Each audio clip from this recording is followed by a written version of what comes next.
Morning. We're here on the top of Daf Hayamid Beis. I will count down from the top 1, 2, 3, 4, 5 lines down from the top, starting with Afal P. Now we said, according to Rabbi Yochanan, this was the last that we discussed yesterday. The Shavua in our Mishnah is the Rabbanan. It's a Takonis Chachamim. And that's the case where the Truma was not yet Nitruma. It was before Nitruma Truma. And in such a case, if the Shekalim on the way to Yerushalayim got lost or got stolen, the Shliach has to take a Shvua, and that Shvua has to be taken to the Bnei Ha'ir. And the reason for that is because Kol Zman, Adayin Shalom Nitruma HaTruma, the Bnei Ha'ir are still responsible for the mitzvah of Masechet Shekalim. They have not yet fulfilled their mitzvah until Nitruma HaTruma. And the Nitruma HaTruma in Yerushalayim, meaning when the Kohanim in the Beis HaMikdash will transfer the monies from the receptacles, the shofros, over to the Lishkas, Trumas HaLishka, for the purpose of buying karbanos. At that point, they include in the purchase of karbanos even shkolim that have not yet been received, shkolim that have been designated as such and have been brought to the various gizbarim all over the country. But if, on the other hand, the shkolim got lost or stolen before Nitruma Truma, then in that case, even if the monies have been delivered to the hands of the gizbar, but they weren't already zocha, there was no acquisition on behalf of the Beis HaMikdash until Nitruma Truma. So therefore, the Bnei Ha'ir remain obligated in Masechet Shekel. They will therefore have to replace the shkolim that they gave with a second set of shkolim. And now they could be tovea the shliach for not watching the shkolim properly. And why were they stolen? Why did they get lost? Can you take a shvua to the effect that you were not poshea, you were not negligent and caused the loss of the shkolim? Because if not, then insofar as we are paying you as a shomer sachar, you're obligated to compensate us for both Geneva and Aveda. So the shomer will have to take a shvua to the Bnei Ha'ir, because again, the Bnei Ha'ir are the ones who are going to have to shell out of pocket. They're going to suffer the loss to replace the shkolim because Adayin Lo Nitruma Truma. And according to the Shita of Rabbi Yochanan, we're going to apply the principle of a Shvua D'Rabbanan. The Rabbanan were the ones who instituted the Shvua, and the reason for that is because we have a principle called Ein Nishbain Al Hekdeshos, that Hekdesh is mufka from a Shvua. And the very moment that the Bnei Ha'ir designated the shkolim for the sake of the mitzvah of shekel, it becomes Hekdesh, and there cannot be a shvua on Hekdesh. And Rabbi Yochanan refuses to accept Reish Lakish's interpretation that our Mishnah reflects the shita of Rabbi Shimon, that Davar HaGoyim L'Mammon K'Mammon Dami, and whenever you have, I'm sorry, that wasn't Reish Lakish, that was Rabbi Loza. I'm switching Bavli and Yerushalmi. In Yerushalmi, the Bar Pluta of Rabbi Yochanan is Rabbi Loza. In Bavli, it's Reish Lakish. But in any event, so Rabbi Loza wants to interpret the Mishnah according to Rabbi Shimon, that if you have achrayis on the chosim, you're considered the bailim, and hence it's not hegdesh, and there is a shvua. Rabbi Yochanan assumes that we're going like the chachamim against Rabbi Shimon, and that the achrayis does not generate bailus, because it's only a sense of achrayus, meaning the Bnei Ha'ir will have to replace the shkolim in event that they're lost or stolen. but that doesn't give them bailus. The shkalim are purely and 100% owned by Hegdesh, and therefore there cannot be a shvua. The shvua says Rabbi Yochanan is the takonis chachamim, and the reason the chachamim instituted that shvua is to be very careful, so that it'll instill in the hearts of man the obligation, the weight of the serious obligation to be careful with Hegdesh, and the Shomrim should take extra precaution to protect Hegdesh, and they should know that even though in general ain't Ishbana like Deishos, but in this case they're gonna have to take a Shvud Rabbanon on Hegdesh if in event the Shkolim are lost, stolen, etc. And now the Gemara adds a very important point. Afal Pisha Kiblu B'nei Ha'ir L'Shalem. Here's going to be the nafkamina between Rabbi Yochanan and Rabbi Lazar. According to Rabbi Lazar, this shvua is a classic shvua d'oraisa, which the shomer owes the Bnei Ha'ir. And there's no problem of Einish Barna like Deishos, because we're going like Rav Shimon, that there's a chrayas, and that gives violence. It's mom and hedjot, big kinyono, and so there could be a shvua. That shvua is d'oraisa, and that shvua will dance to the tune of the regulations that govern every single shvua d'oraisa, namely that a shvua is an obligation vis-a-vis the litigant, the other litigant, the plaintiff, who's claiming that you caused him a suffering of a loss of money.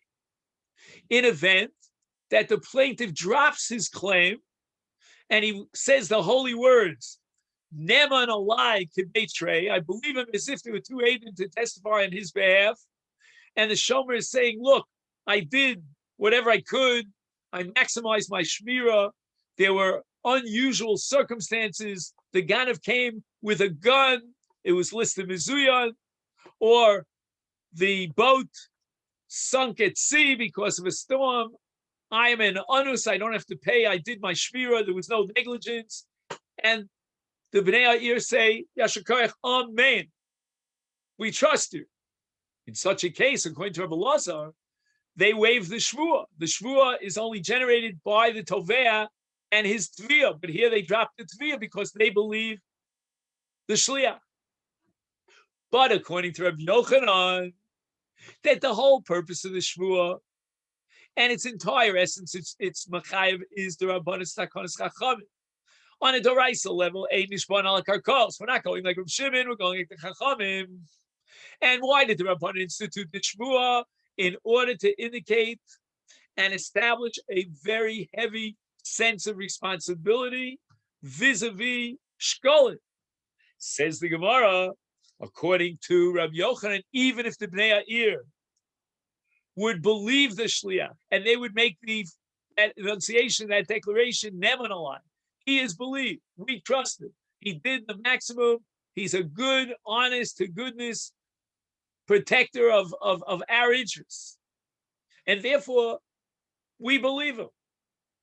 And even though it means that as a result of his action, meaning as a result of the fact that the Shkol never made it to Yerushalayim, the Bnei Ha'ir, have to dig into that pocket and replace the Shkol and take that hefsei, suffering that loss, that financial loss. Nevertheless, circumstances beyond the control of the shliach set this up, and as a result of these circumstances, they have to pay. But we trust the shliach. Not going to absolve the shliach of his shvua. Afal pisha kiblu b'nei ha'ir l'shalem eina hegdish yotze below shvua.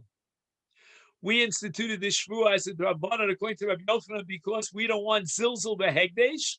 And once we don't want zilzul behegdesh, that's going to be an absolute rule that there's going to be a requirement of a shvua in order to protect the interest of hegdesh.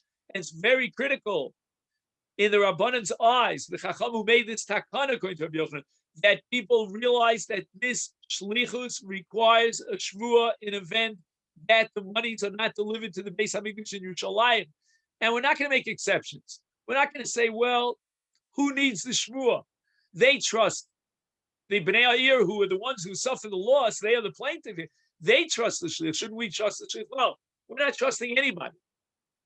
Let them trust the shliach. Maybe they're good buddies.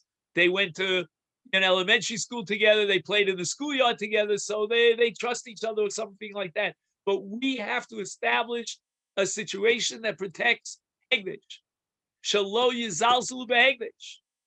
And therefore, we instituted the shvuah as a requirement. It's an absolute unconditional requirement.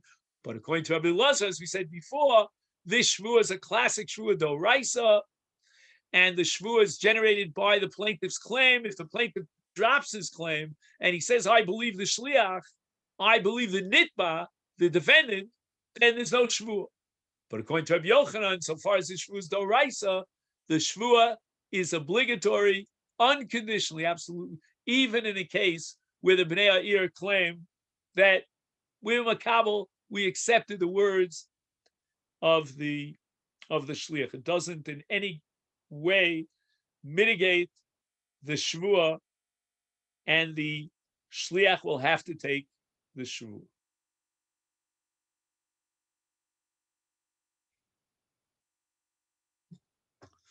Beautiful piece of Gemara.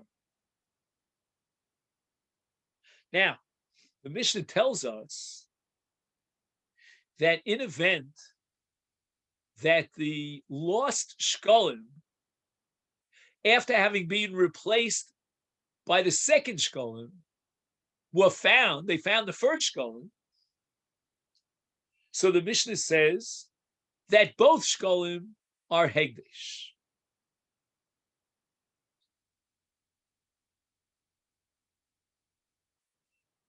Fine. So we're going to talk about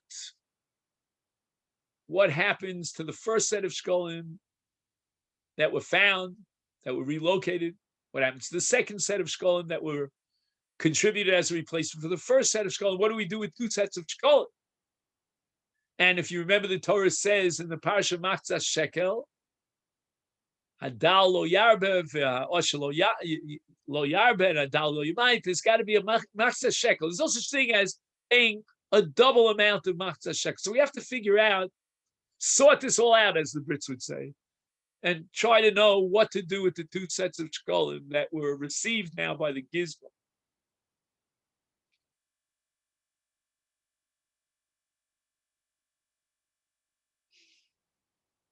But before we get to address that question, we're going to now raise a different question. And here, in a more typical Babylonian style, we're going to have machlokas between Rabbi Yochanan and Rish Lakish. What is the issue about which Rabbi Yochanan and Rish Lakish debated? Hifish Shiklo the Avad.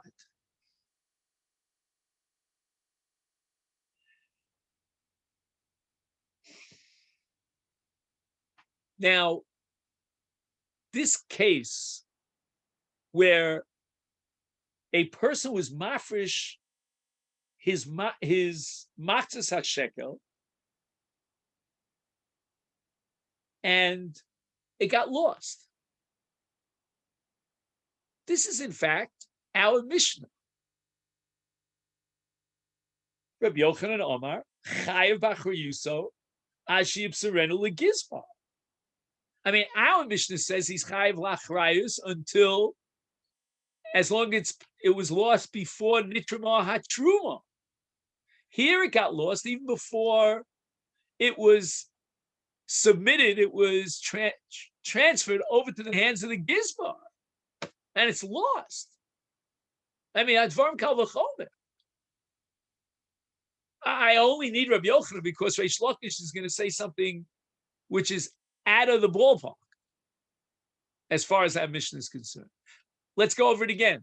Our Mishnah talks about a case where the Matzas HaShekel was already delivered into the hands of the Gizbar. The Gizbar, in turn, appointed a Shliach, and the Shliach is on his way to Yerushalayim. The Shkolim got lost, and the Mishnah establishes that since it was Kodem Shenitra Truma, the Bailim have to replace the first Truma with a second set of Truma, second Matzah Shekel. How much more so in the case that Rabbi Yochanan Reish Lakish are addressing, where he didn't even transfer the shkolim to the hands of the gizbar. He still has it on his living room table. All he did was being mafresh his shekel, and it got lost. It's a lachas kama v'kama. Well, what's hands down? I mean, for sure he's chayav b'achrayus. He's got to replace it with the second set of.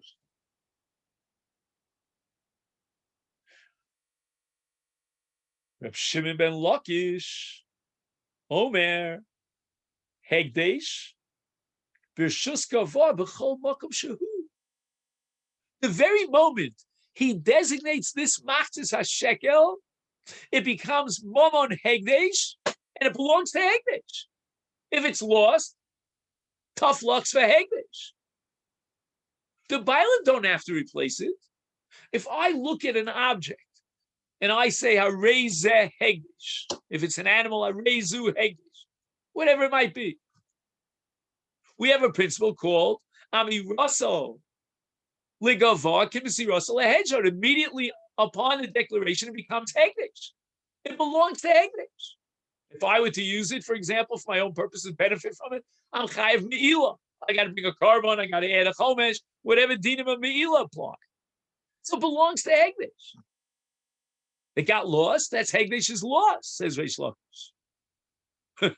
Very nice point. Very attractive position. On a logical basis, Reish Lakish is right. It's interesting.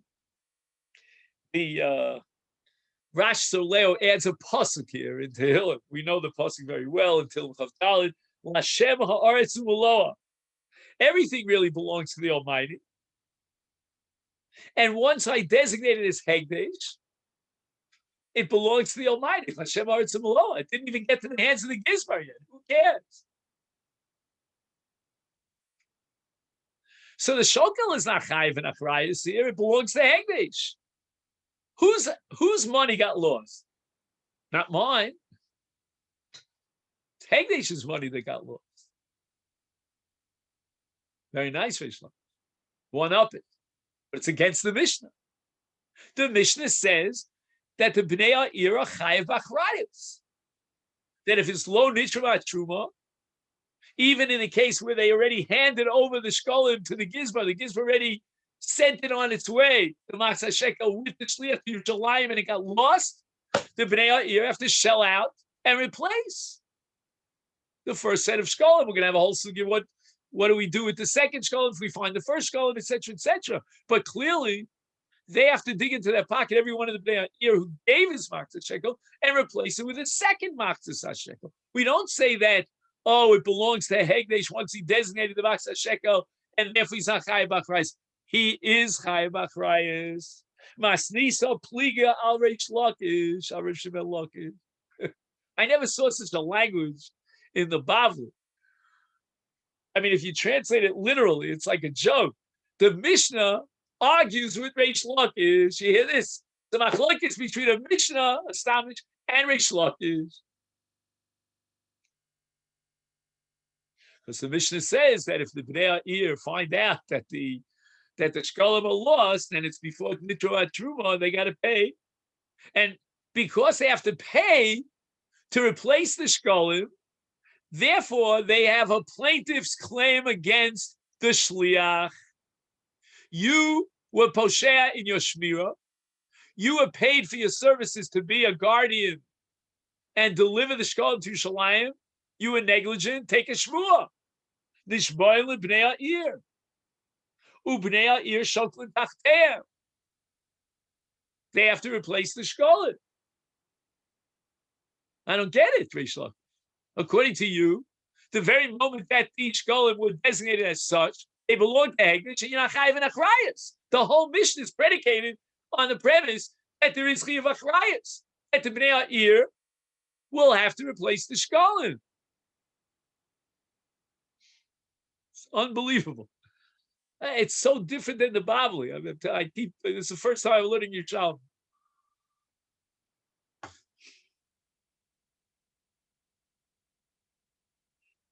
Lo od. Now, when I saw the words lo od, I thought it meant that the Gemara is adding fuel to the flame with another kasha on Reish Lakish to strengthen its first kasha.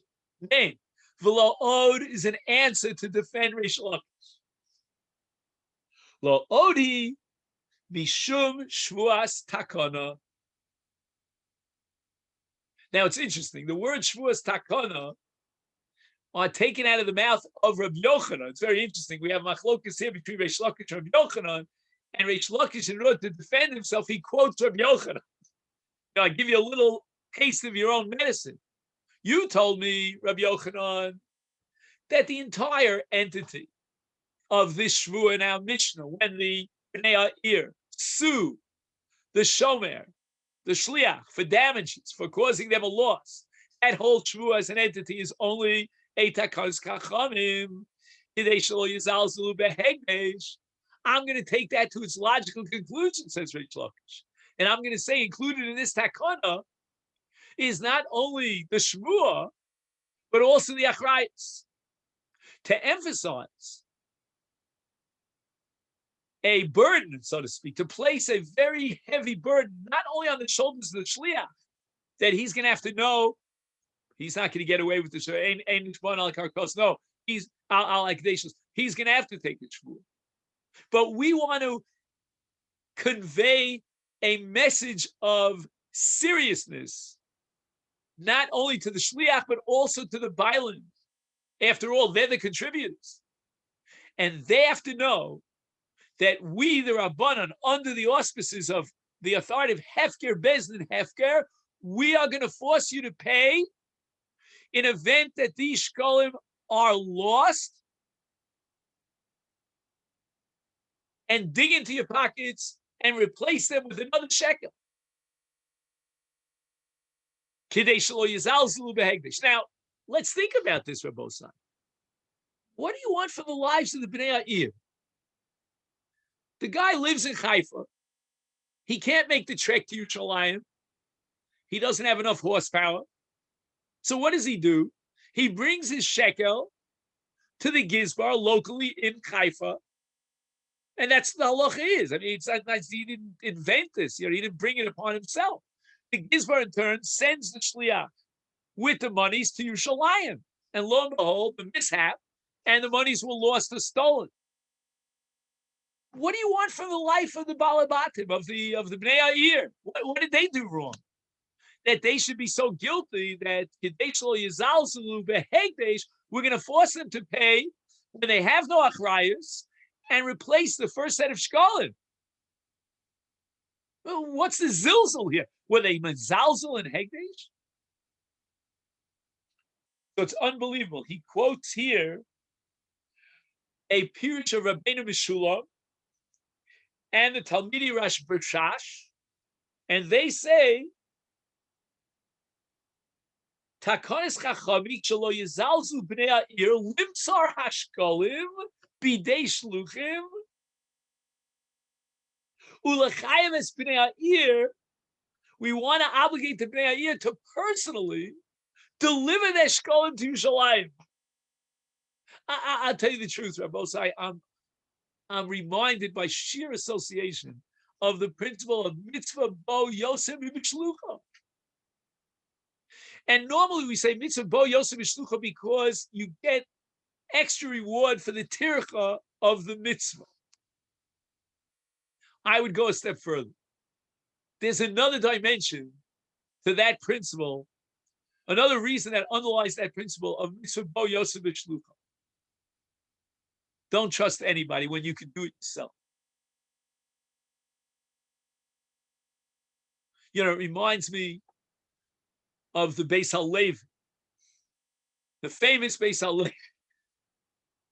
Beis HaLevi says that he got up at an Aguda convention or wherever it was, a convention Rabbanim, they had to send a shliach to the czar or something like that, to defend, because there was a decree that they'd have to institute secular studies in the yeshivas or something along that line. So there was a big discussion about who to send. There were two candidates. One was the richest guy in town, very significant personality. He was a businessman on the upper echelons. And the other candidate was a Talmud Chacham Nebuch. He's not a very rich guy, you can imagine. And they all pointed the finger at the rich guy because, he's verputzt, we'll send him. He's a very significant member. He'll plead the cause. Beis Halevi bangs on the table. He says, no, we're going to send the Talmud Chacham. Why? Because the Gemara tells us in Bab Metzia that if you give an object, a kli, a utensil, to a shomer, and you tell him that it's kesef, it's made of silver, meanwhile, in truth, it was silver plated, but it was gold. So if he loses it, the shomer has to pay for kesef. Because his impression was that he was getting a kli of kesef. He would give the shmira for a kli that's worth 200, not for a kli that's worth 1,000. He didn't know it was gold. Says the Beis Halevi, for the rich guy, Talmud Torah, when they introduce secular studies or not, they're like silver. It's like worth 200. But for the Talmud Chacham, he understands that it's gold and it's worth 1,000. He's going to plead the case of Klal Yisrael. And that's mitzvah bo yosef v'shlucho. Don't rely on somebody. You think he's going to do the job. You know what it's worth. You know how important it is. It's your mitzvah of shekalim.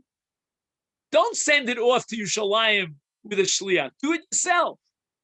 The very fact that you went through the entire mechanics of locally, I don't want to be hassled with, my next trip to Yerushalayim. I don't know when I'm going to Yerushalayim. Let's send it with the shliach. That itself is an element of zilzul behegdesh.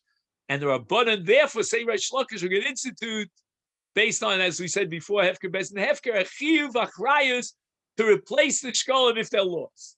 So we now have a very serious, heavy solemnity, a seriousness vis-a-vis Hegdish, not only on the part of the shliach, who's going to have to take the shvuah, and the Torah says he's not obligated in the shvuah, and that's the takonis chacham shvuah that Rabbi Yochanan wrote about. In addition, says Reish Lakish, we're going to go one step further, and we're going to have a serious attitude of shalol zalzel that's imposed on the Bnei Ha'ir. They are going to have achrayas for these shkolim, and maybe they'll get the message that they should take the shkolim themselves to Yerushalayim personally. Better do yourself what you can send someone else to do. Could be, by the way, that the Bnei Ha'ir, insofar as the shliach is really operating on their behalf, on each one of the Bnei Ha'ir's behalf, they should check out the shliach, and maybe they should take precautions and warn the shliach that he should be super careful. Maybe, I don't know.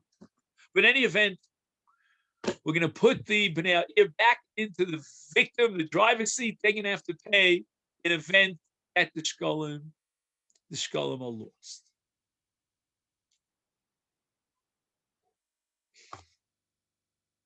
Now, I would just like to add one point as an introduction to the next sugya, which will lead us to the next Mishnah. It would seem to me that as the Gemara now is going to address the question of which set of shkolim, an event that we find that we locate the first set, which ones are the real shkolim that will be delivered to the Trumas Alishka and be used to buy Karbanis Tzibur, it would seem to me, Lefi Aniyas Taiti, that according to Reish Lakish, we certainly have a clear-cut answer to that question. Once we locate the first set of shkolim, those are the shkolim. They are hegdish. The second set of shkolim is midin hefker bezin hefker. It was a rabbinic obligation imposed upon the bailim to pay, so to speak, to offset the loss of hegdish. They're not obligated midoraisa, midin, ikar did to do so, but the Rabbanan instituted such a chiyuv. I would say that's a separate chiyuv. If you ask me what to do with the mos, the shkolim, I mean, if we find the first shekel, that should certainly the first shekel be hegdesh, because basically now we're finding it on behalf of hegdesh. We're just relocating the hegdesh of Masechet Shekalim. And the second payment is, for the benefit of hegdesh. Maybe they needed to pave the roads, and to dig the wells and so forth and so on. Okay. Now we want to know what happens when we find the first shkolim. Tani, we learned in a brisa, Harishonim noflin litiklin chadatin vashnim noflin litiklin atikin. I'll be honest with you, this is intuitive. I wouldn't have dreamt that there could be another opinion about this. The brisa is quoted as saying that when we relocate the first set of shkolim, they go into the utensil, the receptacle, which is called and labeled as taklin chadatin, meaning for the purpose of buying this year's karbanos tzibur, and the shniyim will put them in another box, which is called and labeled as taklin atikin, and we'll use them for municipal purposes, to rebuild the walls of the city for security purposes, to pave the roads, to dig the wells, etc., etc. And once again, I would insist that Reish Lakish, hands down, would have to accept this price, because Reish Lakish has the second set, the replacement set of shkolim is just a matter of a takonis chachamim kidei shelo yizalzelu behegdish.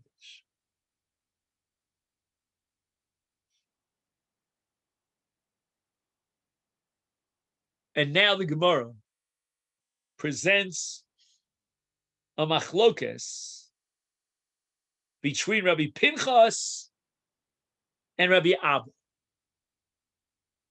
We're not sure which one holds which is very common, even in the Bavli.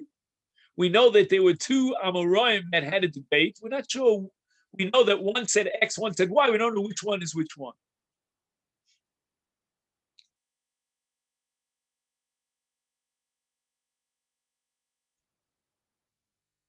Elu Heina Rishonim, the Elu Heina Shniyim, and there's Machlokas Rabbi Pinchas ben Rabbi Chia and Rabbi Abba Mori. Chad Omar. So one of them is going to say what we've been saying all along, based on our understanding of the Bryce. Rishonim, what does the word Rishonim mean? Elu shesholchu b'nei ha'ir mitchila. That was the first shekel, or set of shkolim, when we talk about the b'nei ha'ir, that was sent with the shliach and was stolen or lost. And about those Rishonim, we said noflin letaklin chadatin. They will, when we relocate them, we find them, we'll put them back where they belong, in taklin chadatin, back into the lishkas, the trumas halishka, which they were designated and earmarked for, and will buy karbanos tzibur. And that's called shesholchu b'nei ha'ir tchila. The charana, Omar, charana means the other one, ha'acher, whichever one it is. We don't know if it's Rabbi Pinchas, Rabbi Abba. Elu, the Rishonim, sheigiu lidei gizbarim tchila. Why are they called Rishonim? Because these were the shkolim that were given as a replacement for the first shkolim, and they reached the hands of the gizbar. And those, as the Brisa says, noflin litaklin chadatin. I find this so counterintuitive. It's as if the first set of shkolim lost its status. Now, I understand that in the meantime, it was missing. Okay, you have something that's missing. It's got a status of Hegdish. It's a Masechet Shekalim. It was designated as such for the mitzvah of Masechet Shekalim. It was on the way to Yerushalayim. It was missing. Now it's missing. We found it. The second set is a conditional contribution, because right now we don't have the first, and you have an obligation to see to it that the Trumas Halishka receives your Masechet Shekel. So replace it with a second Masechet Shekel.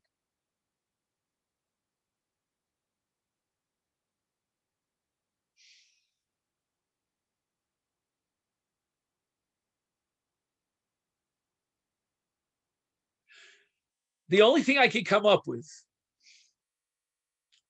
is the sugya of Mosar Pesach. The Gemara establishes in Psachim that if the Korban Pesach is lost after being designated as such, and in the meantime, the Bnei Chabur agreed to substitute a second lamb as a Korban Pesach to replace the first, and then they find the first lamb. So again, you and I think, tell me if you agree with me. That's hard to do on Zoom, but if you could, tell me if you agree with me that the first lamb was the Korban Pesach. No. The halacha is that the second lamb is the Korban Pesach. The first one is called Mosar Pesach, and when we relocate it, it has the status of Shlomim. It's not a Korban Pesach. So now we have a situation where there are two sets of Masechet HaShekel, set number 1 and set number 2, both were designated for Hegdish. And they have the status of Hegdish. We cannot undermine the status neither of the first nor the second, because each and every one of those trumot, of those contributions, were given in its time, rightfully so, based on an obligation, according to the reality that we knew at each time. So the Hegdish is Chal. Now the question is, to what purpose do we designate that Hegdish? And the answer is there are two possibilities. And both of them reflect the responsibility of Hegdish, meaning Hegdish is in charge of taking the shkolim for one or two purposes, either for karbanos or for what we call bedek habayis, to fix up things or to make sure that the security system around the city is absolutely reliable and it's perfect. These are responsibilities of Hegdish. And both shkolim are Hegdish. So Charna Omar, whoever that is, we can't identify him. You know what? Let's derive the status of the two sets of shkolim from the status of the two karbanos Pesach. When you lose your karban before it's brought, and you find it again before the time of karban Pesach. Both are Hegdish. Both have Kedushas Haguf and Kedushas Hazeva. Which one is Pesach? Which one is Mosar Pesach? And Shlomim, and therefore gets the din of Mosar Pesach Shlomim.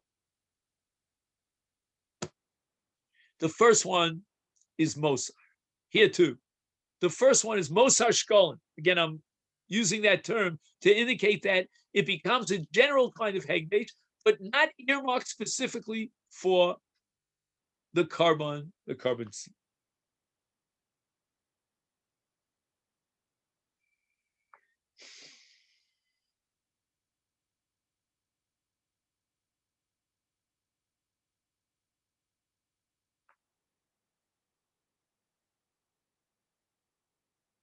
Now, let me just see if I'm missing anything here. I think I checked this already and I didn't find anything, but just to be absolutely sure.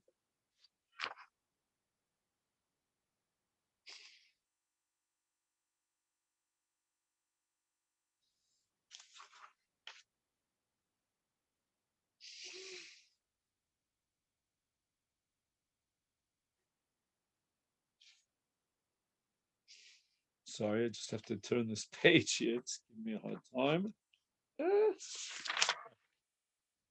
Okay, let me just see if I missed anything here.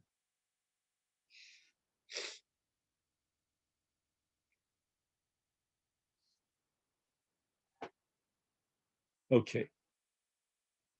So he quotes here Noam Yerushalmi. I'm not familiar with it. Machlokes Amoraim, man nechshav l'shkolim rishonim, which are designated for the taklin chadatin, meaning for this year's karbonos tzibur.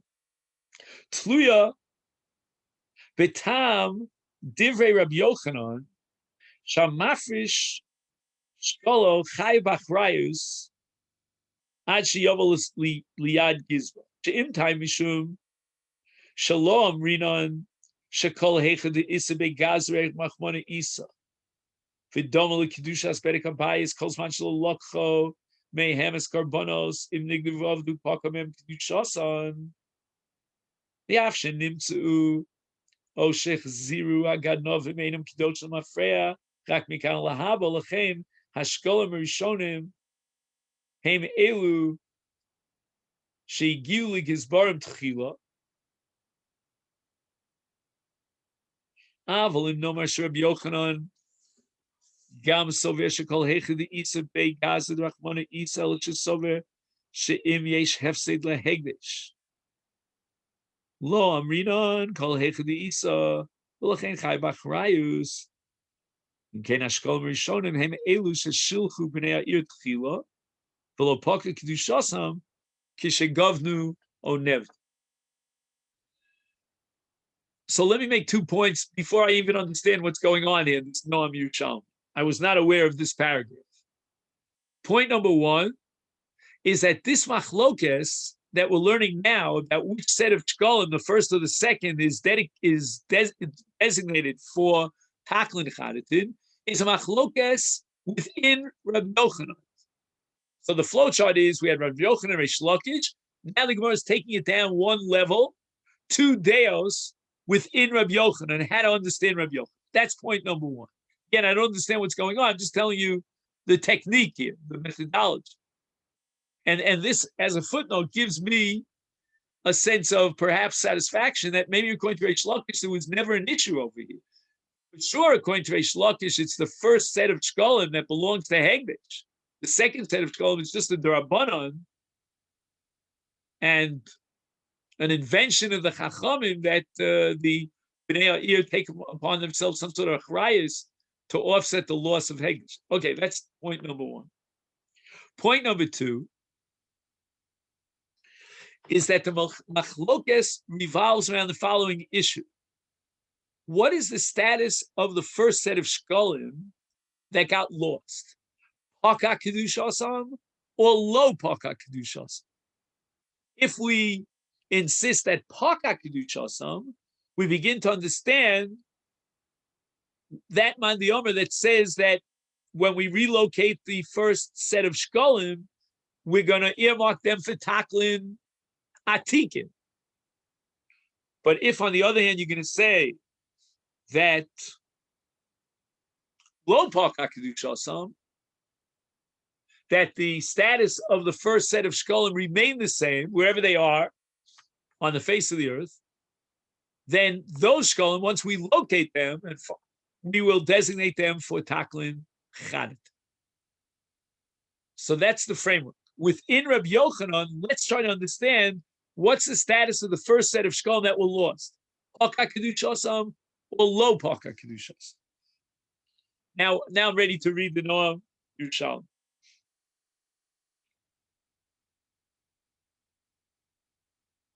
The machlokes tluya b'tam divrei Rabbi Yochanan sham mafrish shkolo chayav b'achrayus.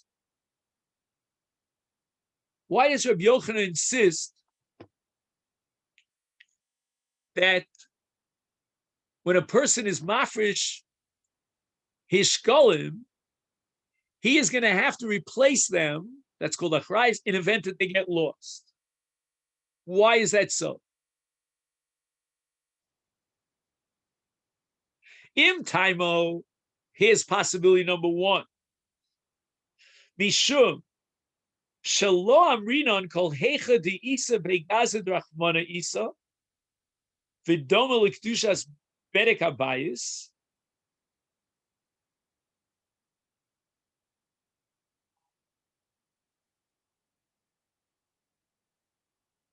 Wow.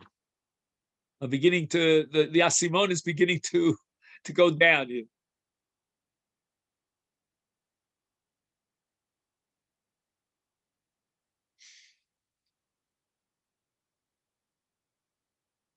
Again, we're trying to understand the status of the shkolim after they're lost before we find them.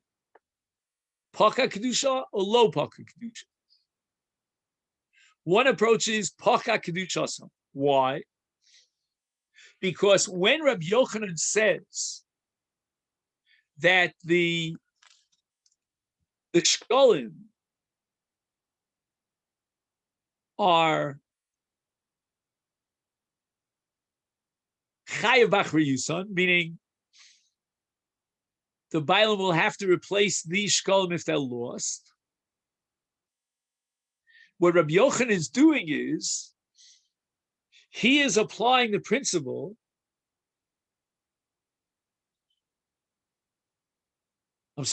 he is suspending the principle, I meant to say, of kol hecha de'isa be'gazad rachmana isa, which means that wherever the Hegdish is on the face of the earth, it's considered in the Rishus of Hegdish, which means that the status of Hegdish equals Mamon Hegdish B'Kinyono. And when it comes to Mamon Hegdish B'Kinyono, that kinyan of Hegdish is contingent on Rishus, right? What creates ownership? Ownership is always a result of A plus B. I own it, and it's in my Rishus. It's in my domain. I have access to it. In the case of Hegdish, where is the domain of Hegdish? It's the Gan Sevel, Lashem Ha'aretz U'Melo, anywhere where it is, wherever it's found. Kol Heichadim. Says Rabbi Yochanan, if that be the case, wherever it is, it belongs to Hegdish, then you, the Shokel, are not responsible if it's lost. Our Mishnah establishes achrayus. What do you mean achrayus? Why am I achrayus? Hegdish lost its object. I don't have to pay Hegdish. I don't have to replace that which they lost. The answer is that halach of achrayus translates into a suspension or undermining the principle that normally guides Hegdish, and now we're equating shkolim with bailus in all dini momentos. We're not going to equate it with Hegdish as a unique kol heichad isa be'gaz rachmanis, and if it gets stolen, it got stolen from Hegdish. No, we're going to consider it as a monetary gift to Hegdish, and the bailus of Hegdish, like the bailus of any individual, of any hedgehog in Choshen Mishpat, depends upon Rishus. It's got to be accessible. When the Ganov steals it, or when the object gets lost and it's inaccessible, then Hegdish is Paka. Because the Hegdish and its status is contingent on the fact that Hegdish has access to it. Like any, right? You'll ask me, what happens in a case of Gneva and the object goes up in value? So again, I mean, for that we have to learn half above a comma. But just to make life very simple for us, the increment in the value of the object accrues to the Ganav. Why? Because the moment he steals it, he effectuates kinyonik zela and he takes it out of the rishus of the nignav. So again, the Torah says, "Vashem zela ke'ein shegazal." He's got to pay back the nigzal, the value of the object as it was assessed, as it was valued at the time of the Gneva. But now it went up in value, he could pocket that increment, that difference. Why? Because he effectuates kinyonik zela. Here too, Hegdish had kinyonim on this shekel, but now it was stolen. Once it was stolen, it's lost, it's out of the rishus of Hegdish. Their bailus is completely paka, as paka shem Hegdish. Now you could say that when we find the ganav, we locate the culprit, or we find the lost object, the lost Masechet Shekel, then lemafreya retroactively it's Hegdish, and we reinstitute and regenerate the status of Hegdish. No, we're not going to apply that principle. We're going to say Paka Shem Hegdish. And if Hegdish doesn't have that Masechet Shekel, then the responsibility now reverts back to the Bailim to replace that and give Hegdish with.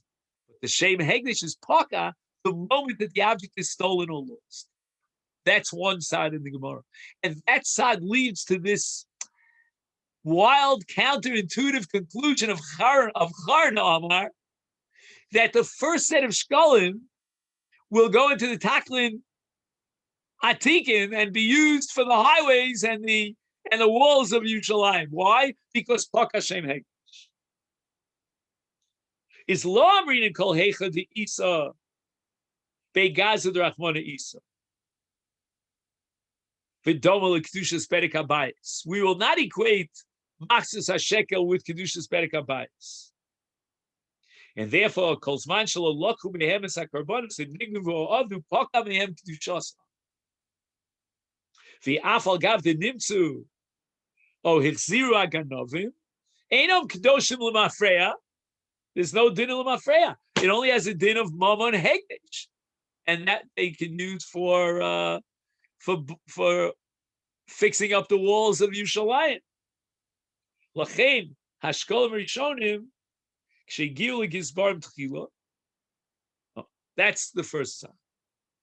So it's as if now the Gizbarim are getting a brand new gift when they find the shkolim, and they'll use it for whatever purposes of Berek Habayis that the Migdash needs. Now we get to the second side. That we're going to equate Shkolim with Kedushas Berek Habayis. And Hegdish owns it, and it's in there, it shows wherever it is on the face of the earth, even if it was stolen. If there's a Hegdish, some sort of loss to Hegdish, then we're not going to say, well, Hegdish still has the money somewhere on the face of the earth. It's locked up in the garage of some Ganav in the middle of, I don't know, the Sahara Desert. I don't know where it is. And therefore he's Chai Bachrayas.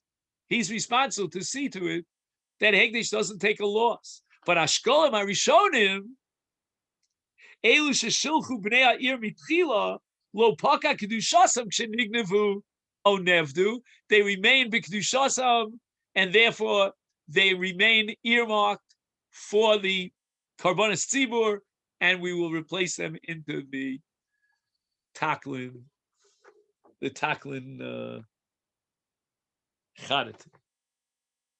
All right, I just want to make a note that we learned this Noam Yushalmi, and it really does have a Noam to it. It has a certain Neimus.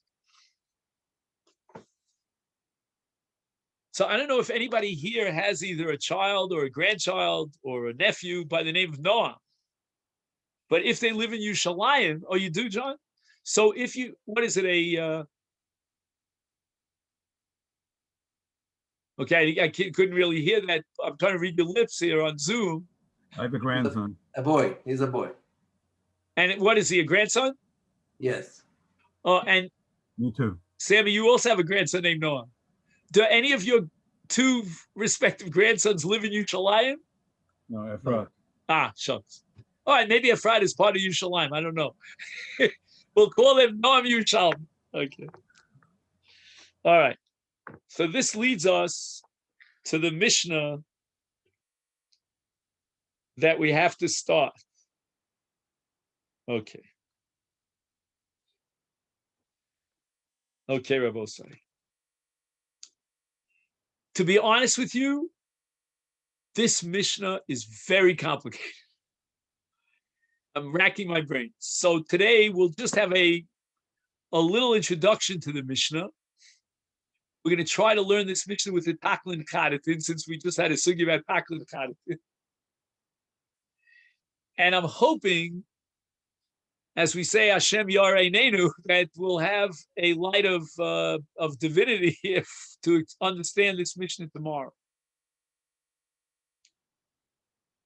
Now, the Mishnah is made up of two parts, and the Taklin Chadatin is going to connect these two parts. All right. Hanosein Shiklo Lichavera. So Reuven appoints Shimon as his Reuven Shliach to deliver the shekel. the Masechet Shekalim. Lishkol al yod. Now what happened? Ushkol al yedei atzmo. There's a famous short story or novel about this where I forgot what it's called. I studied this in either in elementary school or high school. It's one of those classics in American literature, where a man appoints a shliach to marry a woman, and the shliach decides, hey, she's pretty nice looking, and he marries her off for himself, to himself. What's it called? I forgot. You remember that? You could probably Google it. And the Gemara has actually sugyas about this in Masechet Kedushin, whether she understood that she was marrying the Mishaleach or she understood she was marrying the Shliach. He left out the word li. No, I'm sorry. He added the word li. He was supposed to omit the word li. He should have said Arayat Mekudeshes L'Ruvain. Instead, he said Arayat Mekudeshes Li, and she accepted the money. She married to the Shliach, to Shimon, or she married to Ruvain and Mishaleach. So Shimon. Now here there's a machlokes how to learn it. Was Shimon a deliberate thief? He took the Masechet shekel that was given to him by Reuven and he absconded with it. Again, there is such a commentary. We're going to learn it like the Taklin Chadatin. The whole thing was b'shogeg.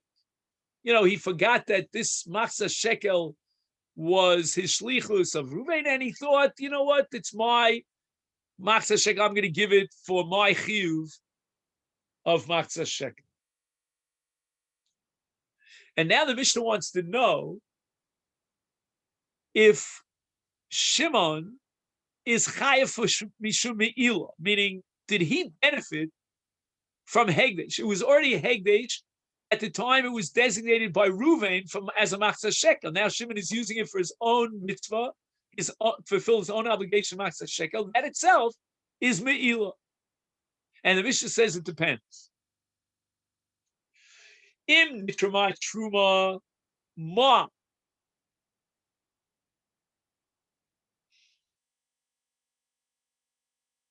What was going on at that critical moment when Shimon contributed? I shouldn't say contributed, but maybe we could call it transferred the Masechet shekel over to the hands of the Gizbar. That's the moment, the frame of time that's frozen in space. We have to figure out what was going on back in Yerushalayim in the Beis HaMikdash at that moment in time when the Shliach presented this Masechet shekel on behalf of himself.